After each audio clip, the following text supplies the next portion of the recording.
Hola, ¿cómo están ustedes? Bienvenidos. Muchísimas gracias por estar siempre ahí acompañándonos con muchísima atención, mucha expectativa. ¿Cómo sigue creciendo, la cantidad bueno, claro, de seguidores que tenemos? ¿Cómo sigue creciendo la expectativa? ¿Y cuánta actividad hay, además, incluso? Observamos con Abuela Esperanza, nuestro productor digital, también periodista, diseñador, desarrollador digital de todo este streaming que es en donde estamos.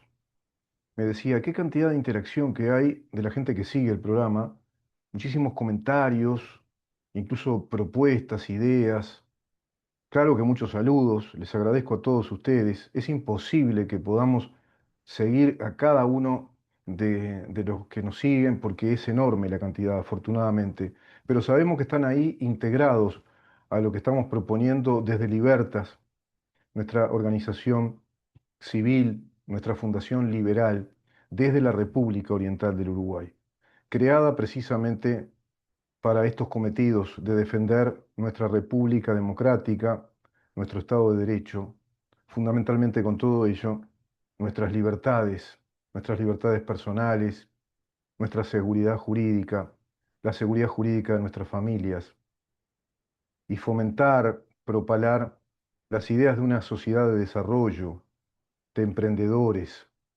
cobijados por un principio jurídico fundamental que es un derecho además, el derecho universal de propiedad. Y ese derecho universal de propiedad, consagrado como uno de los principios jurídicos que nuestras constituciones republicanas, democráticas, liberales, así consagran como derechos fundamentales de primera generación, que son las políticas de Estado prioritarias, los cometidos esenciales que el Estado asume tener desde una constitución para un Estado de derecho republicano y democrático, como lo es la Constitución uruguaya, que lo expresa directamente en los artículos 72 y 82, pero que lo va narrando, consignando a modo de principios constitucionales desde su artículo 1 a su artículo 82 y luego lo ratifica en la estructura del Estado con sus tres poderes, cómo los confecciona, cómo los constituye en cuanto a sus atribuciones y en cuanto a las limitaciones que tienen y el sistema de control de poderes, así como también todo el régimen administrativo que el Estado tiene. Ese Estado de derecho es el que tenemos que defender y eso es lo que estamos haciendo desde Libertas, porque estamos en un contexto, evidentemente que no solo es nacional, eso es obvio, sino que estamos en un contexto internacional en el cual se ha planteado ya desde décadas una guerra cultural de sistemas políticos de autoridad de Estado. Es algo muy importante y determinante para la calidad de vida de cada uno de nosotros, pero fundamentalmente para los que vendrán, para los muy chiquitos, para los niños, para los que están por nacer, para los jovencitos, los adolescentes, los jóvenes. ¿Qué van a hacer de su futuro?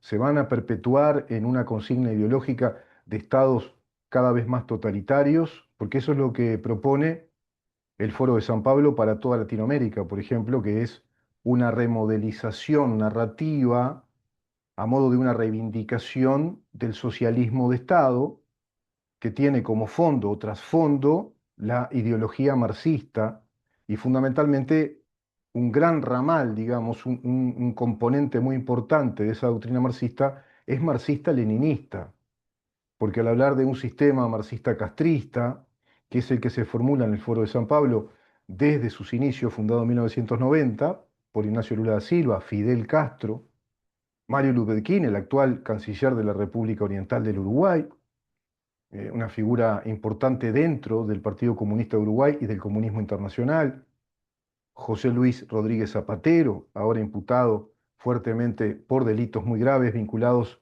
al narcotráfico, al crimen organizado, contra los Estados Unidos, contra España, bueno, va a ser juzgado, parecería, por la justicia española que le pide el fuero de atracción, le pide a Estados Unidos que no lo extradite, porque Estados Unidos pide desde la justicia penal la extradición también de José Luis Rodríguez Zapatero, como así lo logró con Alex Saab, el testaferro, lavador de dinero del régimen chavista, con Maduro ya preso, su esposa presa, también el Pollo Carvajal preso como delator privilegiado bajo la delación premiada, según la ley Rico del año 1971, hacia la justicia de los Estados Unidos desde España. Bueno, elevando muchos informes y dando, digamos, informes estratégicos, revelando las organizaciones criminales que gobiernan a Venezuela, pero que también gobiernan a Cuba, que también gobiernan a Nicaragua, que también gobiernan a varios de nuestros países cuando nos gobiernan las izquierdas, como pasa en Colombia, que, bueno, parecería que ganaría ya el modelo hacia el Estado liberal, hacia el Estado que propende al incentivo de la actividad privada, al cobijo y a la seguridad jurídica de la propiedad privada, a los derechos individuales, la lucha frontal desde el Estado contra el narcotráfico. Eso plantea Abelardo de la Espriella, también colaborando con él y ya coadyuvándolo electoralmente Paloma Valencia, dos abogados, incluso el abogado, ella abogada, expertos en temas de Estado, él con dos maestrías y un doctorado honoris causa, ella con una maestría y una especialización también en narrativa de marketing, digamos, de retórica y marketing político, especializada en los Estados Unidos, con una maestría también, docente universitaria. Bueno, plantean entonces esa unidad estratégica. Parecería que en Perú Keiko Fujimori definitivamente gana en una elección muy apretada. Así ganó también la propuesta de las llamadas derechas en Chile. En Paraguay, evidentemente, hay un régimen ya consolidado hacia el liberalismo. En Argentina va prosperando, afortunadamente, el modelo liberal que asumió vanguardia no solo a nivel continental, sino incluso impactando en la mentalidad política, en las estrategias de Donald Trump, por ejemplo, y así también impactando en las llamadas nuevas derechas de Europa, que en verdad son organizaciones políticas que están reivindicando a las repúblicas democráticas como ese proyecto venturoso desde una, digamos, sustancia filosófica que tiene basamento en la ciencia, es decir, las ideas del liberalismo con su Estado de Derecho, con nuestras repúblicas democráticas, que nos conciben a todos por igual, bajo el principio de igualdad ante la ley, y esa universalidad de la ley no admite otro tipo de estructura, no admite cosas intermedias o ese hibridaje que van haciendo con las estrategias populistas las fuerzas de izquierda cuando asumen el gobierno o cuando logran inclusive importantes contingentes también parlamentarios y van torciendo el brazo de los legisladores para que firmen, para que escriban de puño y letra leyes que son anticipaciones o premeditaciones de estrategias legislativas para cuando llegan al poder ejecutivo y pueden transformar aún más profundamente a nuestros estados de derecho, desmantelándolos y atravesando todo un proceso complejo, que es un proceso de estrategias, donde se desarrolla esa guerra civil legislativa y esa guerra también civil administrativa cuando gobiernan, como está pasando en Uruguay, donde directamente la Constitución y todo nuestro corpus jurídico, del orden jurídico que nos ampara nuestros derechos individuales, nuestras libertades, no es atendido, directamente es desobedecido, no es respetado porque no es de interés de las izquierdas marxistas que integran el Foro de San Pablo, bueno, cuya organización plantea ya directamente, de modo explícito, a partir del año 2005, su sustrato, digamos, su sustancia ideológica, que es el socialismo del siglo XXI. Es decir, una reivindicación del modelo socialista soviético, del modelo socialista cubano, que va arrojando esas consecuencias terribles, lamentables, como las que se ven en Venezuela, en Cuba, ni que hablar, en Nicaragua, y las que se estaban viendo en Argentina, por ejemplo. A raíz de todo ello, yo pensaba hacer un video corto, pero me doy cuenta que de estos temas no hay nada corto. Son temas tan largos, tan profundos, que atraviesan tantas décadas, atraviesan nuestras vidas, repercuten negativamente día a día en nuestras vidas y repercute positivamente tan solo quizá tres aspectos. La capacidad de ver todo esto, de analizarlo. El segundo aspecto fundamental, que es integrador, es la capacidad que estamos teniendo de transmitirlo, de comunicar todo esto, y si se da la comunicación, se da porque tenemos resonancia, tenemos recepción y reemisión de lo que comunicamos, y eso afortunadamente lo estamos comprobando en nuestras redes sociales, en todo nuestro streaming, también en nuestra página web de Libertas, www.libertas.uy, también en la 30, con muchísima audiencia, según las mediciones que va haciendo el Departamento de Marketing y Mediciones de la radio, y además ya los contadores de medición que manejan los algoritmos de la página web y de la emisión por web de la 30, que es www.radionacional.com.uy, con muchísima audiencia, que incluso hace colapsar los servidores por un momento, porque se acumula muchísimo público. Parecería que la radio tiene que incrementar la potencia de sus servidores. Quiere decir que hay una expectación grande en mucha gente respecto a este tema que día a día repercute en nuestras vidas. Entonces, como te lo iba diciendo, no hay nada tan breve, al menos según mi forma de ver, según mis características y mi estilo de comunicación, no encuentro tanta brevedad para decir tanta cosa importante que nos atraviesa a todos y a su vez hace muchos años. Es un proceso largo, complejo, muy difícil de solucionar en esta guerra por sistemas de autoridad o poder del Estado. Entonces, un amigo mío me plantea un tema trayéndome, digamos, a colación a una figura, digamos, latinoamericana que es icónica también, tan icónica como lo es Javier Milei, respecto a esta batalla cultural o a esta guerra cultural de sistemas políticos, como lo es el salvadoreño Nayib Bukele.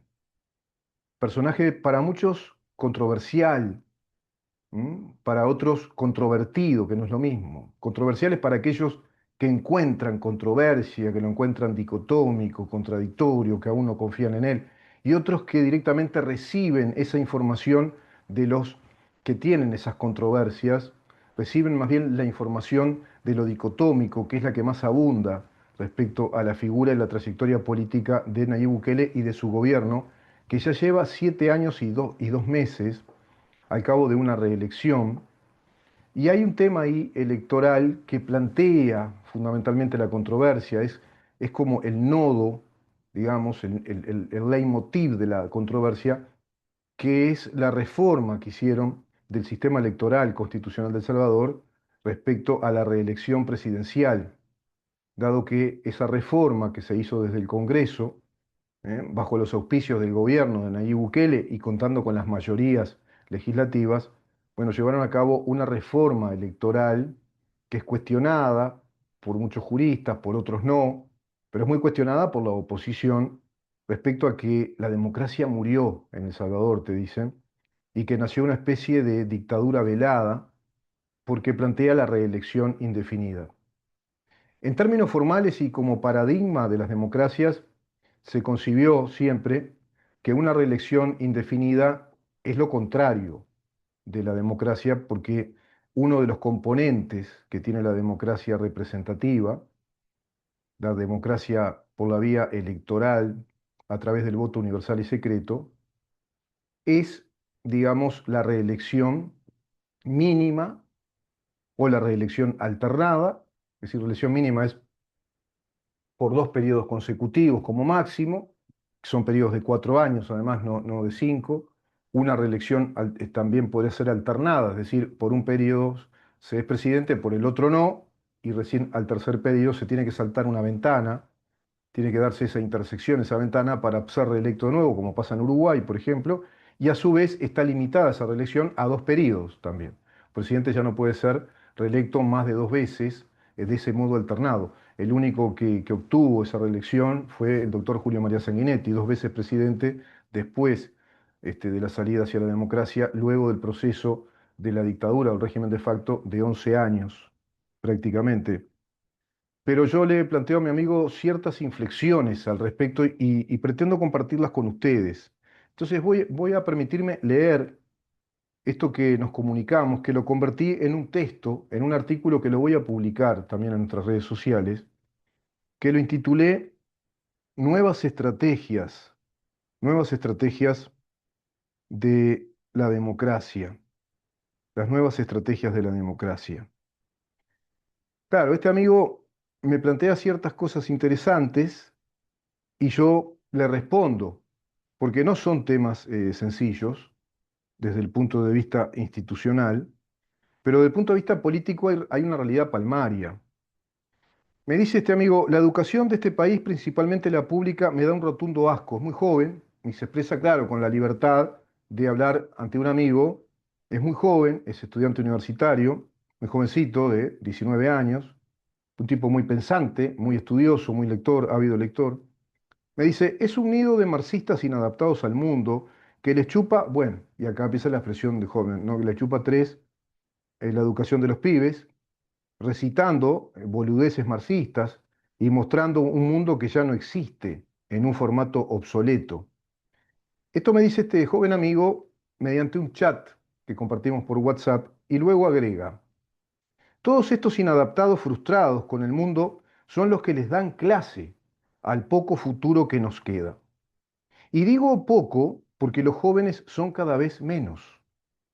Y no voy a decir lo que haría porque es imposible echar a todos de un saque, se refiere a todos los marxistas, a todos los socialistas comunistas, que prácticamente, bueno, hegemonizan, prácticamente no, hegemonizan, son los protagonistas prácticamente totalitarios de nuestro sistema educativo por la vía, como siempre les explico, del sindicalismo único del PCNT que penetró en el sistema educativo uruguayo y que es un instrumento, una herramienta de poder del Partido Comunista de Uruguay, penetra a través de los sindicatos de la educación en una intromisión inconstitucional en principio, pero agraviante directamente, no son atentados directos.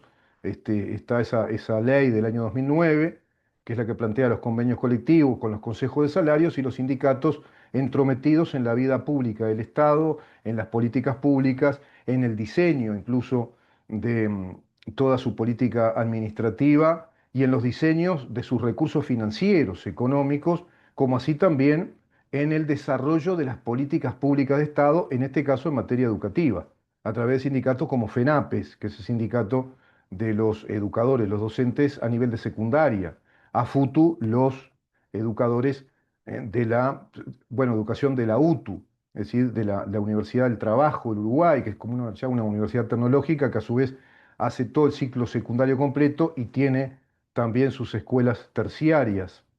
Así también ADES, que es el sindicato de los maestros en la enseñanza primaria.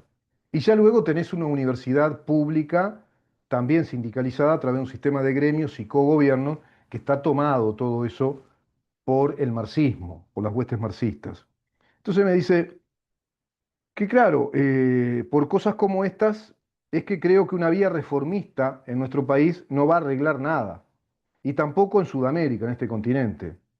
Bueno, por algo está sucediendo el fenómeno Javier Milei en Argentina, el fenómeno Nayib Bukele en El Salvador, los fenómenos que van surgiendo ahora, que van todos a la sombra o como un eco de lo que Javier Milei plantea en Argentina. Lo dijo directamente Abelardo de la Espriella, el candidato de la llamada derecha de Colombia. Lo dijo también José Antonio Kast, que se está reuniendo muy seguido con Javier Milei.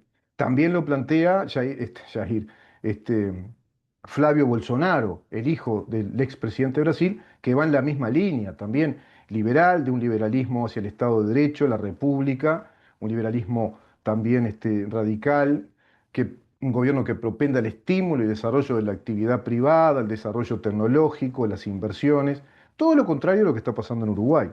Entonces, 20 o 30 años sin zurdos, me dice él, en el gobierno.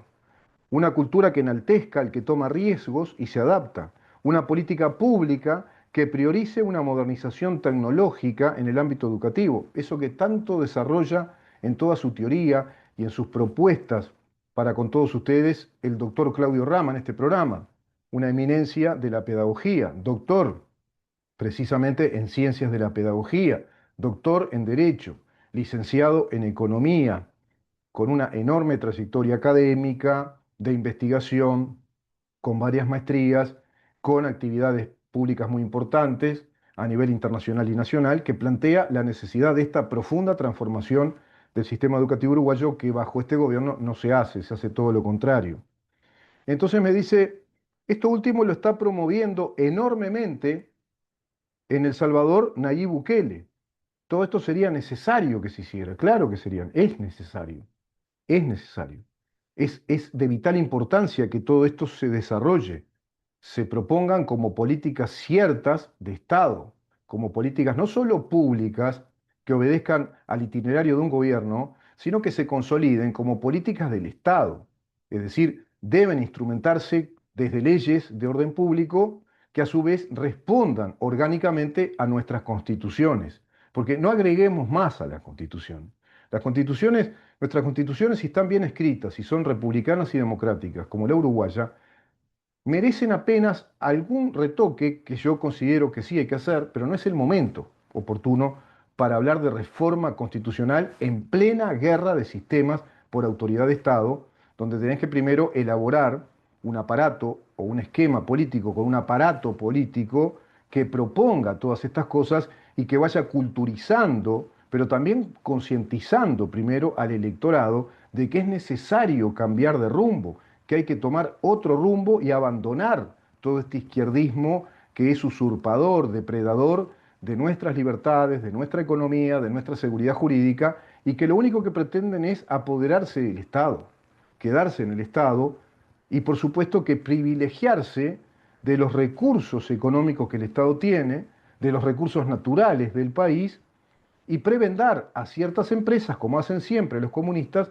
prebendando empresas que se van, digamos, coaligando al gobierno y dejan de lado al resto de la sociedad, haciendo un trabajo verdaderamente depredador de caza y de muerte de nuestros derechos, apropiándose de nuestras propiedades, que es enorme. Es decir, el conjunto de los dineros públicos de los contribuyentes va quedando en las arcas del Poder Ejecutivo, que van elaborando con una legislación muy burocratizadora del Estado, pero muy ideologizada a su vez.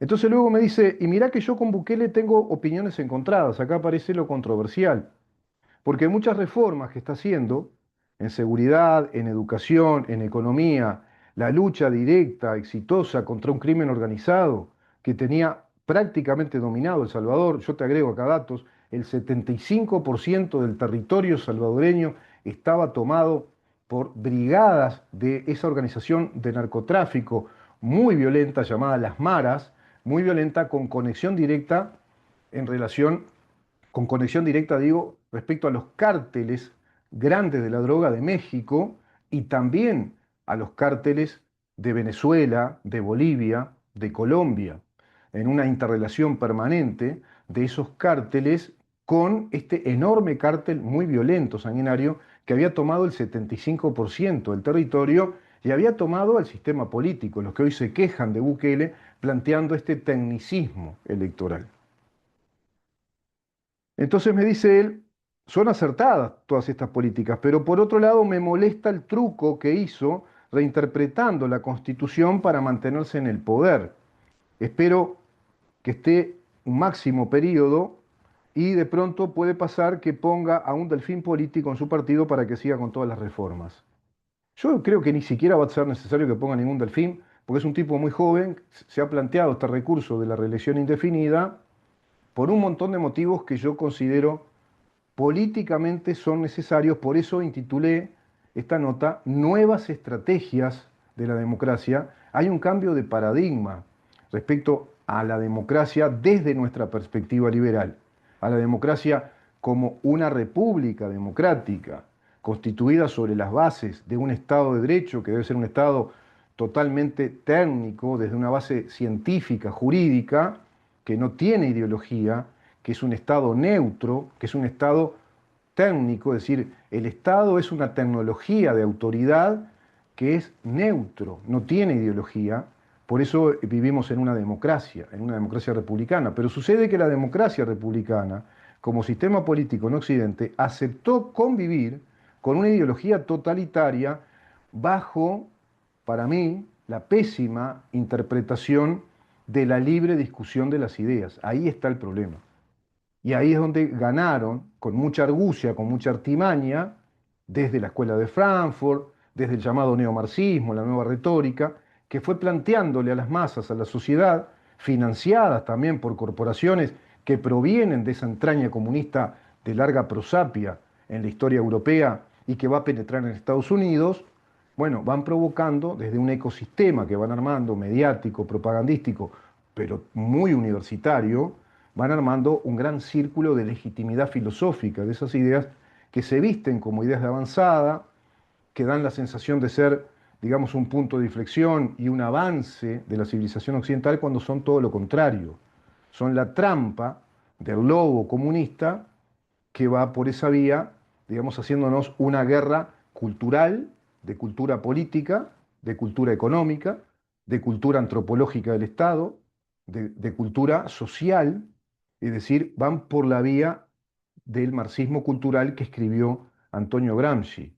Entonces, están construyendo una revolución del socialismo de Estado, usufructuando los mecanismos que la democracia liberal y republicana tiene, como lo es la reelección o la vía electoral y la vía legislativa, los tres poderes, la actividad legislativa, y por la actividad legislativa, cuando tienen importantes contingentes ya, digamos, parlamentarios, y cuando tienen un predicamento social cada vez más importante, al punto tal que luego ya ganan el gobierno, bueno, desarrollan un proceso legislativo que nos hace la guerra a nuestros propios estados de derecho, como estados soberanos nacionales, con modelos republicanos y democráticos, bajo la pésima interpretación que tuvieron los, digamos, imberbes, podés llamar liberales, los que se consideraron liberales pero no lo fueron, fueron más bien libérrimos, fueron incautos y no entendieron al liberalismo.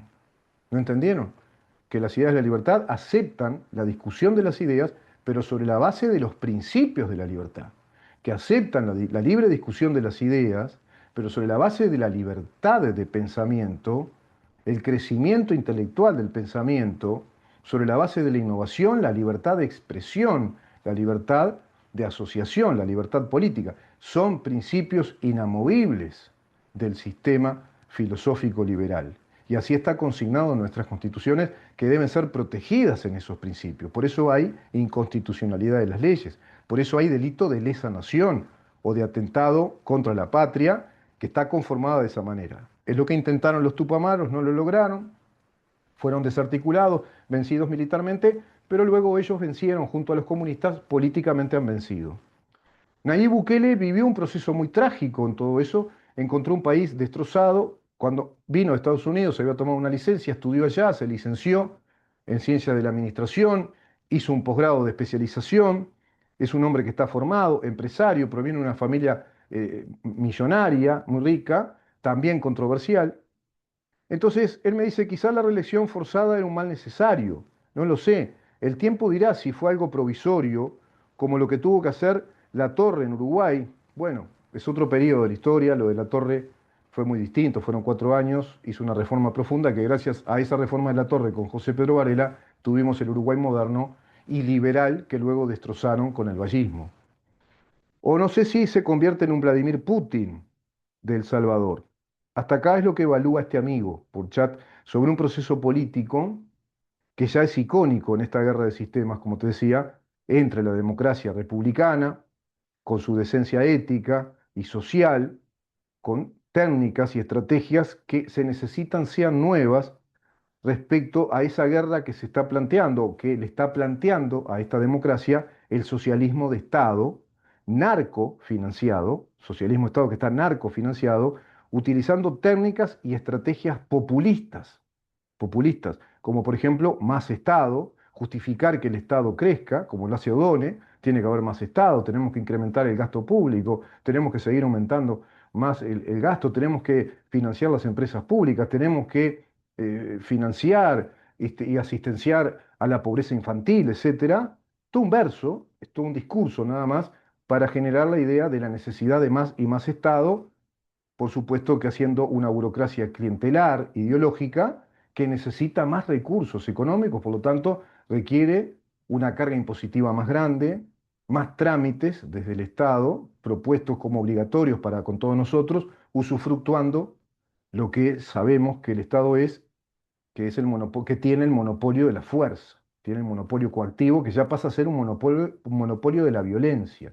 nos impone cargas impositivas cada vez más grandes, aumenta tasas de impuestos, las tarifas de las empresas públicas monopólicas del Estado son discrecionales, incrementan como el combustible, no respetando leyes vigentes como la ley de urgente consideración que establece la regla fiscal del ajuste de los precios al combustible según la metodología de medición de la paridad de importación, de la mejor importación, para que quede estable por todo el año. Nada de eso respetan, nada, ninguna ley, porque van desarrollando un gobierno ideológico, lo político por encima de lo jurídico, como decía Mujica. Entonces, Bukele representa la guerra contra todo esto, la guerra frontal, directa, pero desde lo institucional, desde la estrategia política, desde tácticas políticas, que no es lo mismo. La estrategia tiene que tener tácticas, como un cuadro de fútbol, desarrollar distintas tácticas para que esa estrategia pueda prosperar. Entonces hay un cambio también de paradigma en esa democracia que ya no actúa sola, no actúa en plenitud, sino que está prácticamente despojada. Nos despojaron de esa democracia.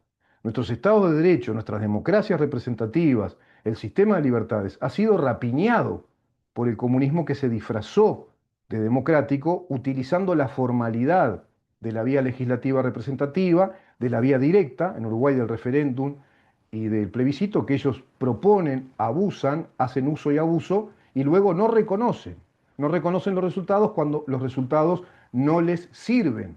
Cuando no les son útiles esos resultados, siguen por la vía legislativa, como ahora con este maldito diálogo social, para ir a destrozar el derecho de propiedad, el régimen de la seguridad jurídica, la atracción de inversiones de un volumen enorme para nuestro país, como lo son los fondos de inversión que traccionan las AFAPs legítimamente y constitucionalmente amparadas en la libre actividad empresarial, industrial, profesional, bajo el derecho universal de propiedad. Pero bajo este diálogo social lo que quieren hacer es salirse con la de ellos e ir hacia la estatización de esos fondos de inversión administrados por el Estado y la orientación de esas inversiones que sean orientadas por el Estado, cuando no le corresponde para nada. Por lo tanto, la lucha es muy grande. Así como nos destrozaron la separación de poderes, nos destrozaron todo nuestro sistema procesal penal, con el debido proceso, con las garantías probatorias, con el recurso de habeas corpus, con el juez eminentemente imparcial, técnico, nos destrozaron todo eso, introdujeron un mundo de leyes ideológicas.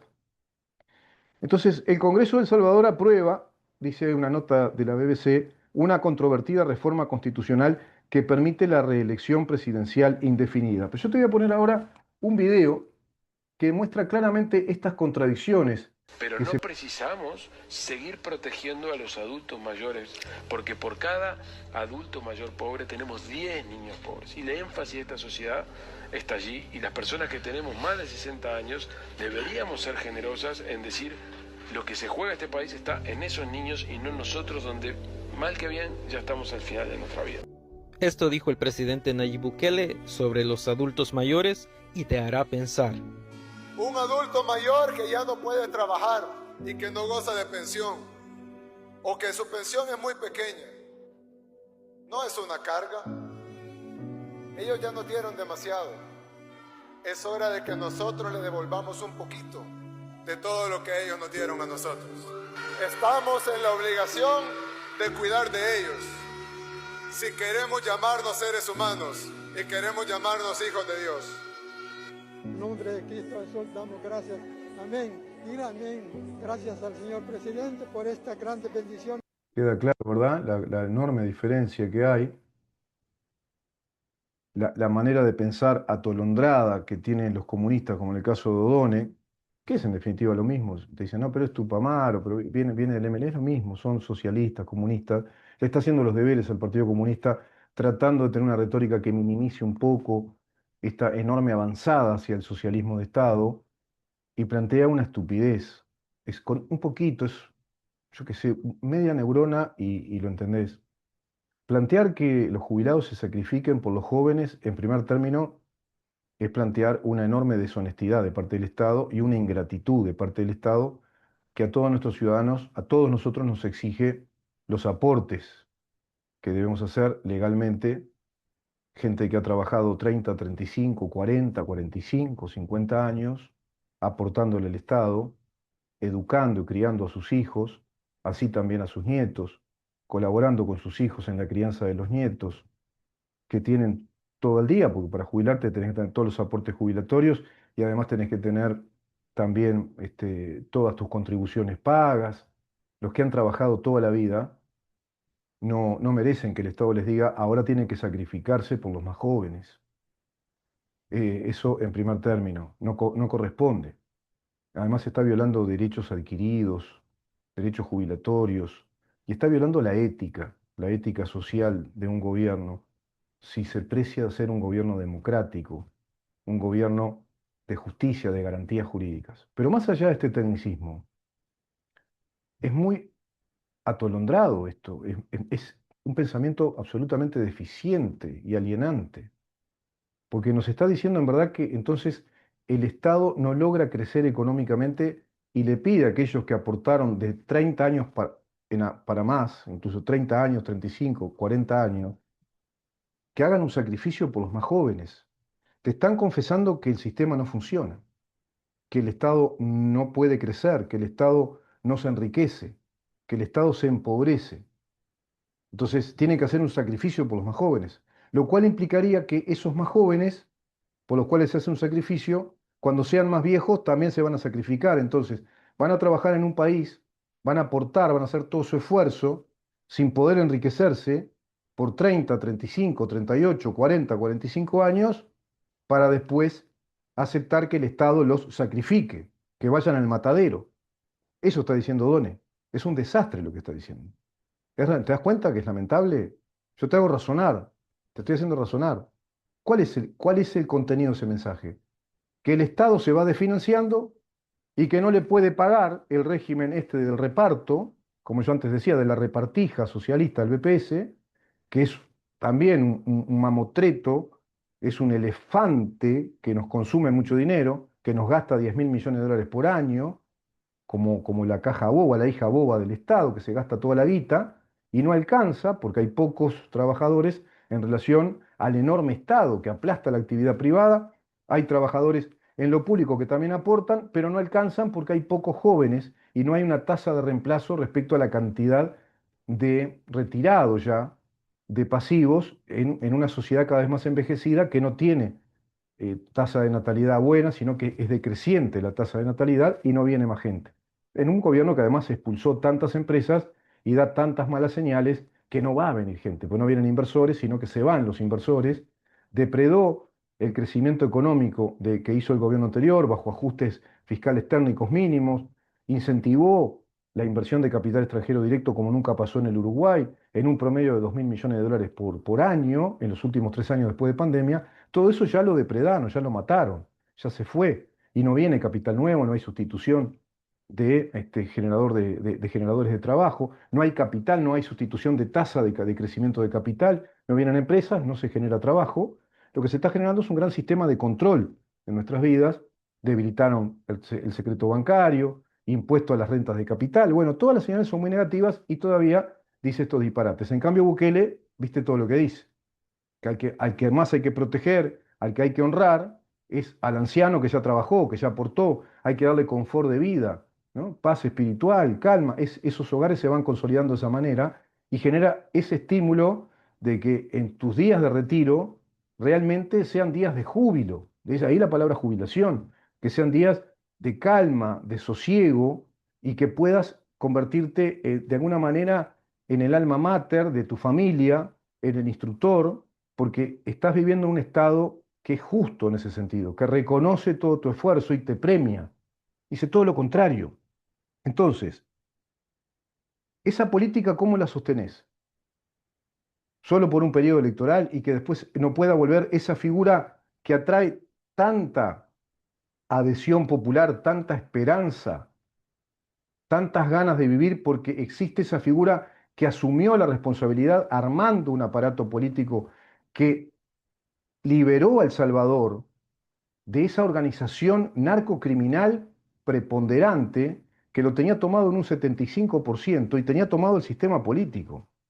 Los salvadoreños estaban resignados ya bajo la ultimante digamos, etapa que provoca el comunismo y el narcocomunismo en nuestro continente, que es la desmoralización total del pueblo ya, la resignación, sometidos a ese matadero de las organizaciones narcos que tomaron toda la territorialidad, marcando territorios y organizando la vida de los civiles a su antojo. Flagelaron gente, mataron gente, destrozaron cientos y cientos de miles de personas en una, bueno, oleada de criminalidad muy intensa que el gobierno de Nayib Bukele logra sacar. Tenemos que repasar todas esas cosas, porque si no se nos va de la memoria y no estamos entendiendo la dimensión de esto. Entonces, alguien que libera al pueblo de eso y que ahora lo moderniza, es decir, instala toda una infraestructura digital de modernización, que instala un sistema educativo de educación digital, de derechos digitales, de derechos informáticos, que también instala una infraestructura clásica, mejora caminerías, mejora sistemas de bibliotecas, que son multimodales, mejora el sistema universitario, que va creando infraestructura utilizando a esos propios narcos ahora como presos, que son más de 70.000, que los utiliza como mano de obra para que por lo menos de alguna manera le devuelvan algo respecto a la cantidad de daños irreparables que hicieron, como asesinatos y lesiones graves, flagelaciones de personas. Ese es el tema que hay que ver. Nayib Bukele inició su primer mandato en el 2019. Se dio esa reforma, que es muy larga, no te la voy a leer, esa reforma controversial, pero con una mayoría legislativa en el Congreso que fue enorme, una mayoría abrumadora. La reforma obtuvo el apoyo de 57 de los 60 parlamentarios del Congreso, cuya mayoría está conformada por miembros del partido de Bukele. Lo que pasa es que el partido de Bukele asumió mayoría en el Congreso porque tuvo una adhesión popular muy grande, ganando por más del 75%, y hoy tiene una aprobación que supera el 78%. Son números prácticamente irreales también para la democracia desde su formalidad. Pero resulta que las estrategias de Nayib Bukele son estrategias que se adaptaron a esa realidad violenta desde la cual ya la democracia y la República de El Salvador habían muerto. Lo que él hizo en verdad es una especie de obra de resurrección, pero a su vez tuvo que reconvertir todo el paradigma de la estrategia política. Lo mismo está haciendo, con distinto estilo, en un país distinto, en un país complejo, más grande incluso, pero con otros fenómenos, pero bajo la misma estrategia de la reconversión hacia la democracia, la república, el Estado de Derecho, en una reivindicación ya revolucionaria de la democracia también perdida en Argentina. Javier Milei también está haciendo esa revolución, esa épica liberal hacia el Estado de Derecho. En Estados Unidos se vivió una situación muy similar. Por ejemplo, Franklin Delano Roosevelt tuvo 4 periodos consecutivos como presidente de los Estados Unidos. Después se dieron cuenta que ya no era necesario y terminó ahí la cosa. Y luego vino otra reforma que planteó 2 periodos consecutivos con la alternancia de uno y un tercer periodo como un periodo más. Pero si se consume una ventana, solo ese presidente puede ser reelegido 2 veces, como es el caso ahora de Donald Trump. Todos los cambios de El Salvador son de altísima positividad, le contesto yo a mi amigo, en las áreas que son puntos neurálgicos del funcionamiento del Estado, y en este caso del Estado salvadoreño, generando un cambio cultural, pero un cambio cultural en lo político, en lo cívico, social, en lo económico, en esa sociedad, y un cambio inclusive en el humor social. Cambió el humor. La sociedad de El Salvador ahora cree, ahora tiene plenitud de creencia, de expectativas en mejor calidad de vida, en un Estado que se moderniza y que la democracia es posible. Pero es a raíz de esa figura que evidentemente organizó un gran aparato político de inteligencia militar, de inteligencia policial. Esto no lo hace él solo, obviamente. Es un tema enorme para seguir investigando y ver por dentro cómo se dio todo ese proceso para desarticular, para desmantelar y para ir al corazón de esa mega organización narcocriminal que estaba financiando los partidos que hoy se quejan de perder democracia, amparándose en el tecnicismo de una reelección indefinida. Es decir, critican eso como un golpe de Estado a la democracia, cuando la democracia ya estaba muerta, ya no existía. Entonces acá hay un cambio radical de de paradigma en cuanto a la estrategia que es necesario. Su líder natural, que es Nayib Bukele, es el que sostiene la legitimidad, en verdad. Cambió el paradigma político. La legitimidad de nuestras democracias republicanas hoy no se sostienen en nuestras cartas constitucionales, en nuestras leyes bien escritas. Se sostienen en las personalidades políticas que, digamos, concentran el liderazgo político a nivel del cuerpo electoral, también de masas militantes, que van engrosando a esos partidos políticos que obtienen mayorías parlamentarias porque logran, digamos, concientizar, entusiasmar y esperanzar a un electorado que necesita esos cambios profundos en sus países, como es el fenómeno de Javier Milei en Argentina, que por eso ganó con el 58% en segunda vuelta. Lo mismo en la derecha de Chile, que vos sumás las tres derechas que apoyan a José Antonio Kast, es enorme la diferencia. No es tan así en Perú, que es tímida la elección hacia esa derecha. No es así tampoco en Colombia, que es bastante tímida. O quizá hay fraudes que no sabemos, porque no daban las encuestas que tenía un 40% en primera vuelta Cepeda. Sin embargo, le dio un 40%. No decían las encuestas que Paloma Valencia iba a votar, creo que fue un 7 coma tanto, una cosa así, o un 9 coma tanto. Decían que era la segunda, que en verdad ella iba a votar de pronto un 30%. ¿Qué pasó? Está raro eso. A su vez con un presidente actual que no reconoce las elecciones. Te das cuenta que son totalitarios, ¿no? Los comunistas, como es el caso de Gustavo Petro en Colombia. Entonces, los que concentran la legitimidad son esas personalidades que lideran esos movimientos políticos. Nayib Bukele en El Salvador, Javier Milei en Argentina, Flavio Bolsonaro en Brasil, Daniel Noboa en Ecuador, Peña ahora en Paraguay. Pero los que tienen mayor liderazgo, que son los que concentran esa legitimidad de ese cambio hacia la democracia, son Javier Milei en Argentina, Nayib Bukele en El Salvador. Y claro que son controversiales porque la izquierda los controvierte. Lo mismo el caso de Donald Trump, que estaba planteando la necesidad de una reelección. Pero como ya está muy anciano y ve que cuenta con figuras realmente importantes, preponderantes, de alta capacidad, como Marco Rubio, Hegseth, qué sé yo, parecería que van a ser los sucesores. Entonces, en ese sentido es clave que se dé la consecución y la sostenibilidad de este proceso sobre la base de estas figuras que lideran. Y respecto a que si este proceso degenera en una infortunada suerte de dictadura, y no lo sé, yo no tengo la bola de cristal, no le veo el perfil, sinceramente, a Bukele de ser un dictador, no le veo ningún perfil.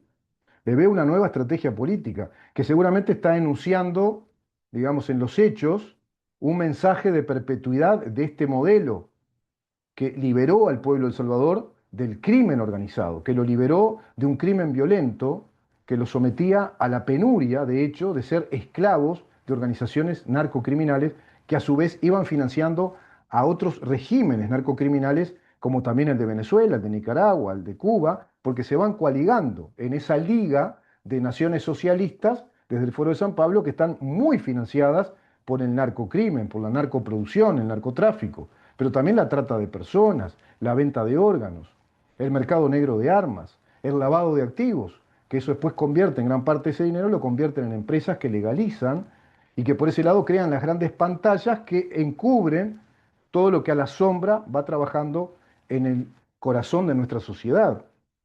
Entonces, si nos vamos a agotar en tecnicismos, en purismos técnicos, marchamos, ya la quedamos, como pasa en Uruguay, que está muy agarrado de formalismos y con una clase política que no está capacitada, sinceramente, que no estudia todos estos fenómenos, que no está entendiendo en qué contexto político de guerra de sistemas estamos viviendo a nivel continental y a nivel mundial.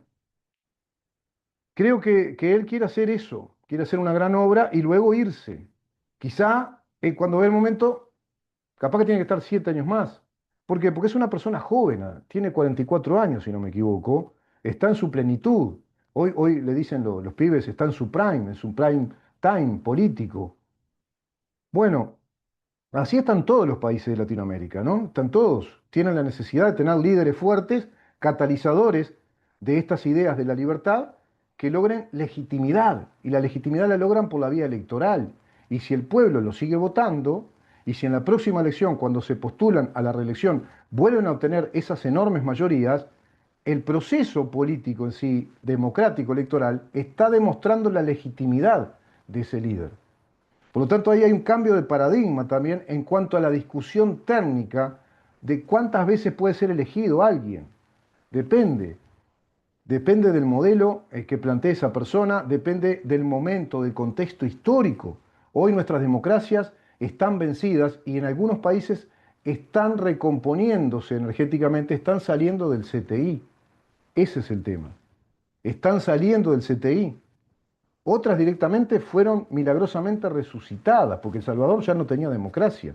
Entonces discutir si hay democracia o no por una reforma que fue por votación amplia, una reforma electoral de la reelección indefinida, no me parece un tema hoy por hoy relevante de acuerdo a la conducta política de Nayib Bukele. Esto implica la necesidad de un cambio de paradigma político y con ello, bueno, una gran interrogante. ¿Puede la democracia como sistema de libertades reconstruirse o renovarse bajo un estado de guerra sistémica, emergiendo desde la hegemonía global de las izquierdas hacia el socialismo? ¿Puede resurgir la democracia desde la hegemonía global de las izquierdas hacia el socialismo de Estado, a los influjos de organizaciones terroristas y criminales que financian dichos procesos bajo una guerra informativa, educativa, institucional y que también están cobijadas por las organizaciones internacionales, como la ONU? ¿O requiere un cambio profundo de estrategias?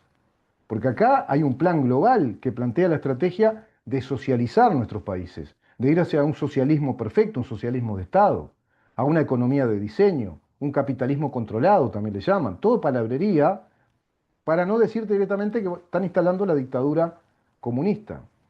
No es viable que los sistemas democráticos de derecho en nuestros países actúen bajo las composiciones meramente formales de principios constitucionales que de facto fueron abolidos. Estamos viviendo gobiernos de facto, como en Uruguay.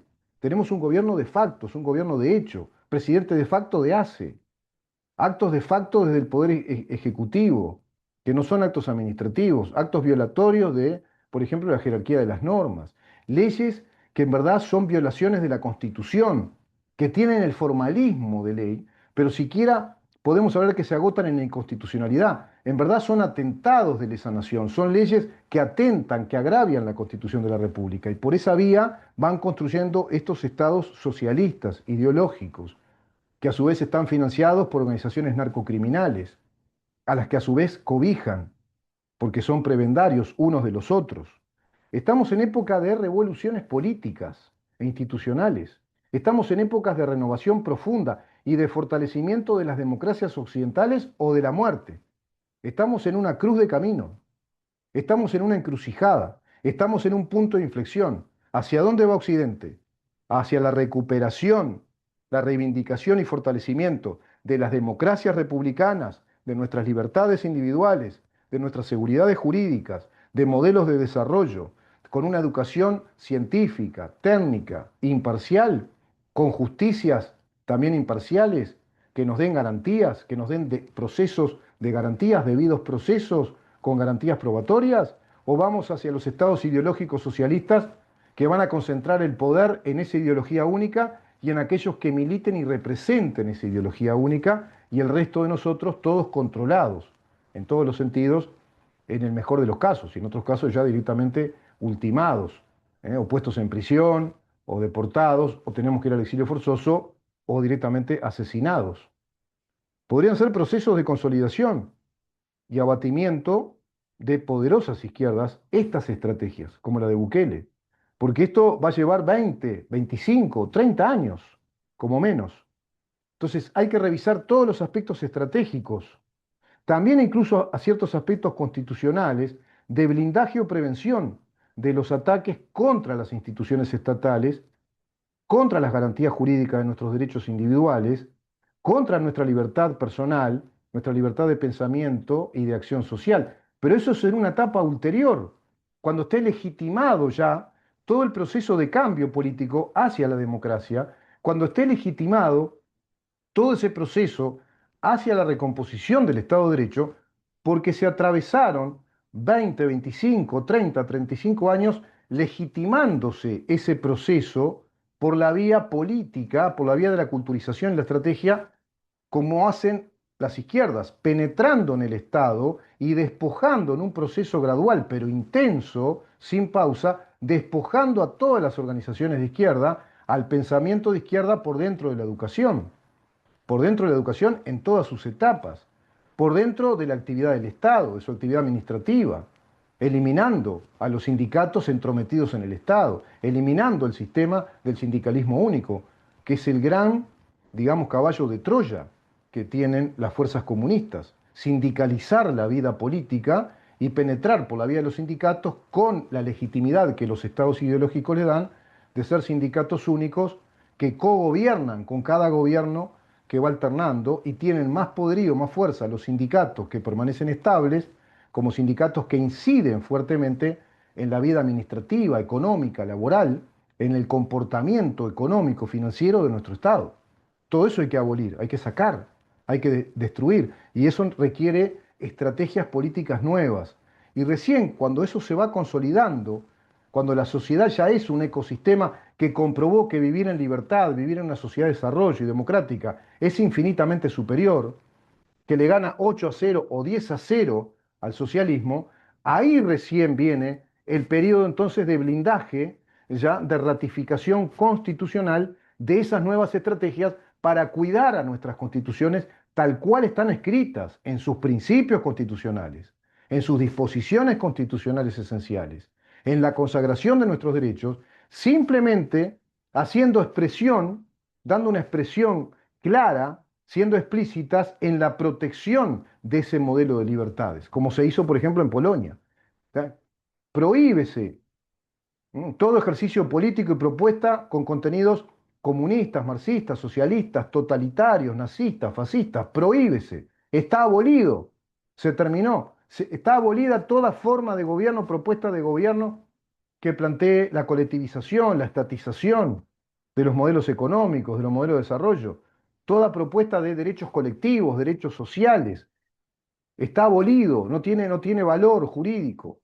Y está prohibido, a su vez, representar esas ideas. Y si la Constitución prohíbe, se convierte en delito. Inmediatamente se debe tipificar el delito y ahí estaría dado el elenco más específico de los delitos de lesa nación. Pero eso cuando vos ya tenés una sociedad que está viviendo bajo la convicción, en un componente muy grande de la sociedad, el 80-85%, cuando ya no quieren más comunismo de verdad, cuando no los confunden, cuando ya experimentaron el modelo democrático, el modelo de libertades, el modelo de una república democrática con el régimen universal de la propiedad privada y el desarrollo tecnológico, industrial, que te permite, comercial, por supuesto, que te permite el capitalismo.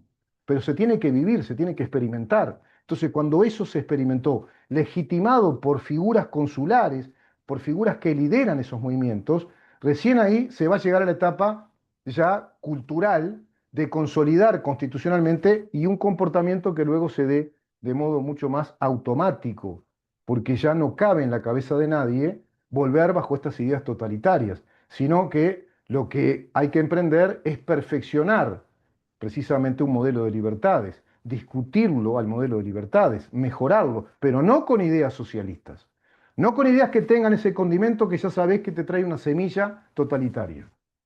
¿Te das cuenta que no es tan sencillo?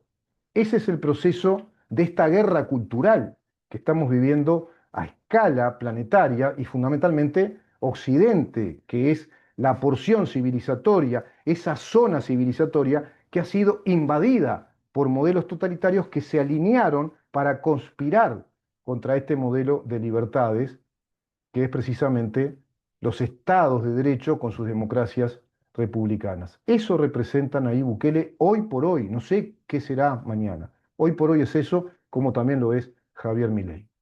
Unite a miembros del canal para apoyar el proyecto de Libertas Uruguay, de lunes a viernes por CX30, 11:30 AM, de 11 de la mañana a 1 de la tarde. ¿En dónde estamos?